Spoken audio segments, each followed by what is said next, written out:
Troisième partie de Sartez-moi là, toujours avec mon invité d'honneur, c'est Mathieu Bournet, créateur de Studeco. C'est une application gratuite qui permet aux étudiants sartois de bénéficier de réductions dans leurs dépenses du quotidien. Combien de partenaires dans cette application, Mathieu? Un peu plus de 70, Ouais. 70 commerces partenaires, où les étudiants ils peuvent avoir des promotions d'une manière gratuite, et c'est aussi gratuit pour les commerçants. On va en reparler dans quelques instants dans la quatrième partie de l'émission, mais pour l'heure, nous sommes avec Serge Bertin. Bonsoir Serge. Bonsoir. Alors, c'est la rubrique Patois, mais ce soir, on va aller un petit peu changer. On va parler un peu d'histoire. Je me suis dit, on a Mathieu qui est étudiant. Pourquoi ne pas parler de la vie universitaire dans les années 60? Parce que tu as écrit un très bel ouvrage, Le Mans, nos années 60, à l'aube d'une ville nouvelle. C'est aux éditions de l'Étrave. C'est épuisé, on peut le dire. C'est épuisé. Bon, en tout cas, tu parles de cette vie étudiante dans les années 60. Eh bien oui, parce que j'ai moi-même été étudiant dans les années 60. C'était au début de la vie universitaire, Mancel. Parce que avant les années 60, il y avait bien eu une antenne qui s'était créée, mais tout de suite après la Seconde Guerre mondiale, l'antenne de la faculté de droit, de l'école de droit de Caen. Caen bombardé, il fallait reconstruire. Pendant ce temps-là, les Canets sont venus s'installer au Mans. Ça a duré jusqu'en 1954, après être terminé.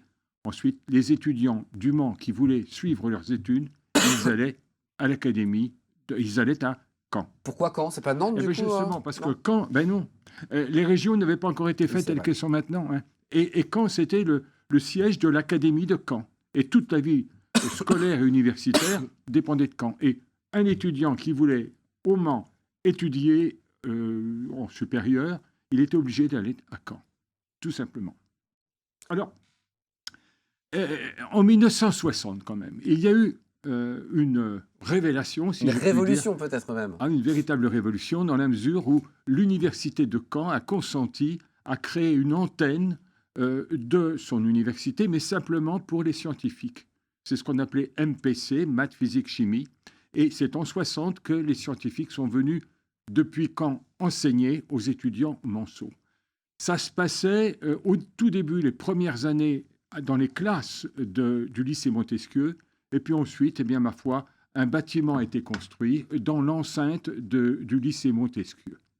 Puis, en 1963, 3 ans plus tard, le droit est revenu, si je puis dire, et ça est installé lui aussi, toujours dans l'enceinte de Montesquieu qui donnait sur la rue Montbarbet. Donc il y a Montbarbet qui était dans le centre-ville. C'était Montbarbet qui était en centre-ville. Ouais. Je connais un peu parce que j'ai fait mon lycée à Montesquieu, voilà. justement. Eh bien, tu as certainement vu le bâtiment scientifique qui se trouvait, qui donnait sur la rue Montbarbet et qui maintenant était un bâtiment. C'est ce qu'on voit à l'image du coup, Serge? C'est maintenant, ça c'est le droit. C'est le droit. C'est le droit qui s'est installé. Vaurouzé. Ah ben oui, oui, parce que finalement. Qu'en était-il de Vaurouzé? Eh bien, c'était la campagne. La campagne profonde, des vaches, des vieilles fermes et tout. Et en 1965, tout ça, ça a disparu. Et dans les champs, un bâtiment flambant neuf a été construit qui donnait sur la route de Mais il existe toujours. Et ce bâtiment, c'est celui qu'on voit ici, qui vient d'être remanié et mis au goût du jour. Voilà. Et puis, les scientifiques étaient bien installés. Quelques mois plus tard, et ben ma foi... On a fait venir d'autres personnes, d'autres étudiants? Oui, on a fait venir les gens de lettres. Les littéraires se sont installés.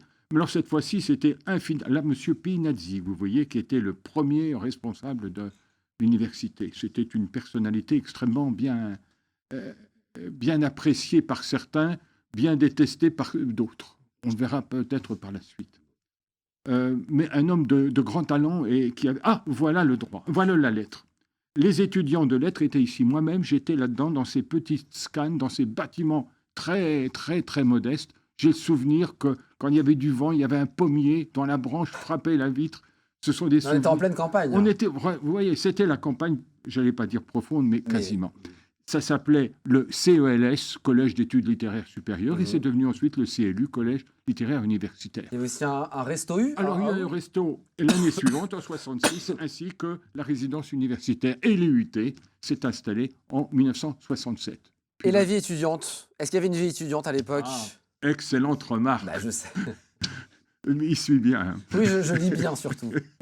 Non, mais effectivement, pour les étudiants, ce n'était pas forcément très confortable parce qu'ils vivaient au Mans, dans la ville, et il fallait qu'ils aillent suivre leurs études, enfin qu'ils montent jusqu'au plateau de Vaurouzé, sachant qu'il n'y avait pas de transport en commun à l'époque. Il n'y avait pas de tram à l'époque. Il n'y avait pas de tram, il n'y avait pas de bus, il fallait se débrouiller comme on pouvait. Hein. Et le vélo m'était très peu pratiqué. Hein. Il y en La avait voiture, pas déjà encore. à l'époque, je pense. Il y avait déjà la voiture, on se transportait mutuellement. J'ai le souvenir que j'allais chercher M. Frémont, qui était prof, à la gare en voiture et je le ramenais. Il y avait parfois un appariteur qui faisait le boulot. Ouais. Et puis, Et Blablacar. C'est ça, déjà à l'époque. Dans les déjà, années on 60. n'appelait pas ça comme ça. Hein. Et puis, donc, Mais les c'était gratuit. étudiants, pour se réunir, où est-ce qu'ils pouvaient aller? Eh ben, tout à côté d'ici, près de la médiathèque, rue Barbier, Qu'est-ce qu'il y avait là-bas? Ah eh bah, ben, il y avait... sûrement. Non, il y avait un bâtiment, quasiment, il y avait un bâtiment qui ressemble beaucoup, il est détruit maintenant, mais il ressemble beaucoup à un autre qui est de l'autre côté de la rue. Et là, c'était le foyer des étudiants. Mhm. Mais il avait été installé en 1965 seulement sur les bâtiments, car là, dans ce secteur, c'était la mutualité sociale agricole qui était installée. Et puis, il y a eu une association d'étudiants, la GEM, et j'ai le souvenir d'un événement, elle est écrite en 64, et en 65, il y a eu une exposition au Théâtre du Mans, dans le foyer du théâtre, une exposition d'art contemporain absolument Exceptionnel. géniale. Sinon, c'était les bals des étudiants, et puis un festival de jazz aussi. Ah, donc il y avait quand même des balles pour les étudiants alors. Ah, il y avait le bal rituel des étudiants. Enfin, tu vois, Mathieu. Est-ce que c'est je là me où tu as permets trouvé de ton tutoyer amoureux, mon Serge? camarade. Avec plaisir. Non, c'est Non. autre chose, mais Pardon ça, pour cette c'est une question autre privée. histoire. Hein. Non, mais tu vois, finalement, avec ta préoccupation sociale, parce que j'ai oublié de te dire que c'était en 65, 66, 67, en 68, c'était le grand chambardement, si je puis dire. Ça a été Mai 68. mai 68, d'abord 67, ensuite mai. Il y en a eu des bazars en 67, puis en 68. Et préoccupation sociale s'introduit, mais fait irruption dans les préoccupations des étudiants. Et cette préoccupation sociale, toi, à ton niveau, non pas au niveau revendicatif, mais au niveau de l'aide aux étudiants, eh ben, tu la poursuis d'une manière admirable. Ah bah voilà. C'est Belle gentil. conclusion de ce... Sans mes partenaires, on ferait pas grand-chose. mais C'est oui. eux qui font les Votre promotions. partenaire de bonne volonté, Exactement. J'ai ça pas marche. précisé que tu étais en école de commerce du côté de Lille, c'est ça? C'est ça, je suis à En l'EDEC. distanciel en ce moment. Bah oui, parce qu'il y a d'autres projets. Donc forcément, depuis le Covid, ça a un peu chamboulé.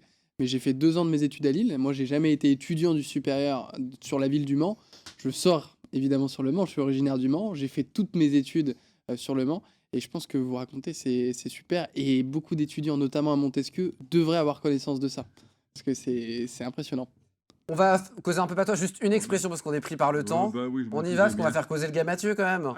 Allez, bah dis. C'est lui qui va la dire la phrase. Allez, Normalement, il y en dis-moi. a plein. Là, t'en as qu'une seule ce soir. Il est ancienté. Il a été aux grandes écoles. Alors, oui, c'est bien dit, hein, mais tu l'as dit à la française. Hein. Je me doute que je le dis Il est moi-même. ancienté. Il a été aux grandes écoles. C'est l'intonation qui Oui, est bah, importante. c'est uniquement les intonations, autrement, c'est du français. D'accord. Ancienté, ça veut dire quoi qu'il est quoi? Enchanté.